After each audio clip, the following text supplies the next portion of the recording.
And every cost I have listed that I have done for this car is something that you have to do regardless of any car you own.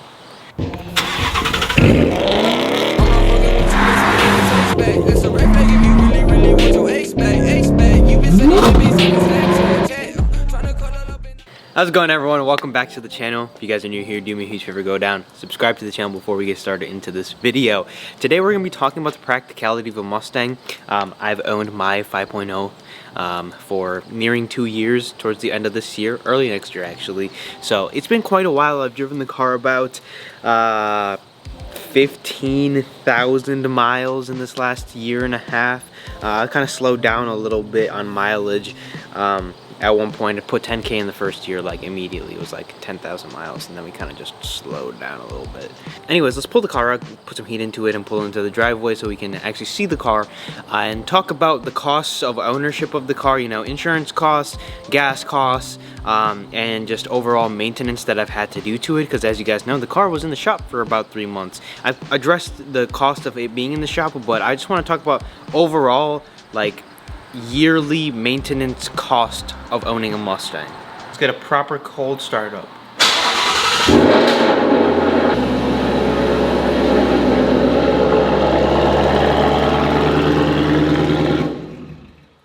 So now that we've got the car out, let's talk about how much I've spent maintaining this car throughout the year and a half, 2 years I've owned it. So let's just go over like a yearly maintenance plan. The car is under a full warranty. So the things that broke, first, second synchro, and the clutch, all of those were covered under the warranty by the factory. So the only thing that I've had to do out of my pocket was oil changes. I haven't done anything else. And the car is still a very new, low mileage car, so that's pretty much all to be expected with it. Probably around 50,000 miles, 60,000 miles, you're gonna have to do a brake job, and honestly, that's pretty much about it. Got a brand new clutch at 20,000 miles thanks to the warranty and it blowing up, so new clutch should last me another, you know, 30-40K as long as I decide to just baby it. Probably go upgrade the clutch anyways at one point. Story for a different time. But oil changes in this car are a little pricey. They're more expensive. It's a V8, it's a bigger displacement motor. It's not going to be your $30-40 oil change anymore. Even nowadays, normal car oil changes cost anywhere between $60 to $70 because everything's gone up in price so much. I get a pretty good deal from my dealership. They do it for about $70, so about $140 for the yearly oil cost and fluid change for this car. Not bad.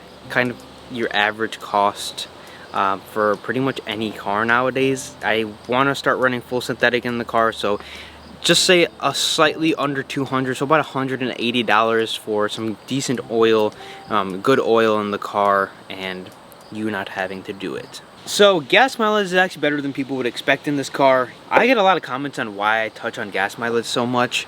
When you drive a car a lot, you want to make sure it's not getting 6 miles to the gallon, or you know, if you have some options and one gets 6 miles to the gallon and one gets 20 miles to the gallon, you're most likely going to choose the 20 miles to the gallon because in the long term it's going to cost you a lot less. So that's why I talk about gas mileage. Speaking of gas mileage, this car gets anywhere between 17 to 27 miles to the gallon.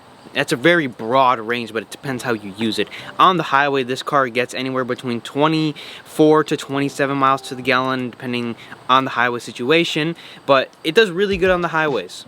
And you probably wouldn't expect that from this car. In the city, I don't really have a lot of standstill traffic, sitting at stoplights. I'm always kind of moving in the car, you know, anywhere between 30 to 45 miles per hour, 55 miles per hour. I kind of live in the middle of nowhere, so that kind of helps as well. But I get about 19 miles to the gallon just on an average. And throughout I've owned this car, I've got between 17 and 19. The worst I got in Wisconsin winter was 14 miles to the gallon. So that's the worst I've ever seen. Some owners get a lot worse, but if you drive the car nicely and you take care of it, it'll get you 17 all day long. Also, I completely understand why people are asking why I talk about gas mileage, because at the end of the day, this is a 400 plus horsepower V8 car. It's just something you have to consider when it comes to cost. I'm going to do a rough estimate on how much it would cost for 10,000 miles it really depends on how you use the car and how many miles you drive it, as well as how much the gas is costing. So I'm going to do a very rough guess on how much I've kind of spent in the first 10K. So a very rough estimate on how much 10,000 miles of gas costs in this car is about anywhere between $2,000 to $1,800. So the car gets about 300 miles of range per gas tank. It really changes a lot, so I brought it down to like 270 miles of range for a gas tank, and it costs about $60 or so to fill. Lately, gas has become a little bit cheaper, especially in the state I live. We're not paying like $5 for gas. We're about $4 for premium right now, and about $3.30, $3.50 for normal gas. It's a lot cheaper in Wisconsin compared to other states, so depending on state your cost is going to differ, but it's still not horrible. I mean, I drive a decent amount in the car, so it's not super impractical. Now, insurance falls into a big factor. I get a pretty good insurance rate for this car at under $100 a month. Most people aren't going to get that, so factoring even insurance in, I'm still sitting under $3,000 across the board. Putting 100,000 miles on the car, you should be under $3,000 on your yearly average, and I would say that's not too much more than a lot of your normal everyday cars. My Lexus cost me about that much. Of course, there's gonna be small things here or there that break that I'm not accounting for, and when they break and when I pay for them, I'll let you know. But this car has cost me in the last 2 years under $4,000, including gas, insurance, and oil change and everything I've done to it other than just paying for the car. $4,000 is a lot, but when you think about it, insurance and gas are both expensive and you have to pay for them. And every cost I have listed that I have done for this car is something that you have to do regardless of any car you own. Unless you decide to drive uninsured, which I don't recommend, but you could do that, I guess. Or I guess you drive a Tesla.